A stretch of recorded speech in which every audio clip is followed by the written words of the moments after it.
আসসালামু আলাইকুম। বৃত্তের ক্ষেত্রফল পাই আর স্কয়ার, কিন্তু কিভাবে এটা আসে চলুন দেখি। প্রথমেই এই বৃত্তটিকে আমরা 4টি ভাগে ভাগ করি এবং এগুলোকে ইকুয়ালি এভাবে সাজাই। এই শেপটা আয়তক্ষেত্রের কিছুটা সাদৃশ্য। এবারে আমরা বৃত্তটিকে 10টি ভাগে ভাগ করি এবং ভাগগুলোকে ইকুয়ালি এভাবে সাজাই। এই শেপটা আরো রেক্ট্যাঙ্গেলের কাছাকাছি। যদি সার্কেলটিকে আমরা আরো ছোট ছোট সেক্টরে ভাগ করি তাহলে প্রতি ক্ষেত্রে আমরা আরো আয়তক্ষেত্রের কাছাকাছি শেপ পাবো এবং এই প্রসেসটা যদি আমরা কন্টিনিউ করি তাহলে একটা সময় আমরা সম্পূর্ণ আয়তক্ষেত্রে পাবো।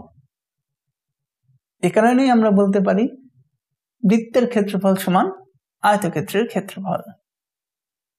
আমরা জানি আয়তক্ষেত্রের ক্ষেত্রফল দৈর্ঘ্য গুণন প্রস্থ। বলুন তো এখানে আয়তক্ষেত্রের প্রস্থ কত? এটা হলো এই বৃত্তের ব্যাসার্ধ।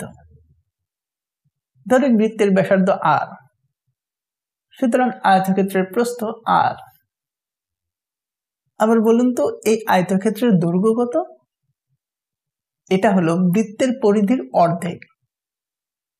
আমরা জানি বৃত্তের পরিধি 2πr, সুতরাং আয়তক্ষেত্রের দৈর্ঘ্য πr। এখন আমরা এই মানগুলোকে ইকুয়েশনে বসাই।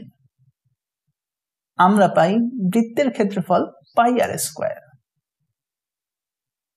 ভিডিওটি দেখার জন্য ধন্যবাদ।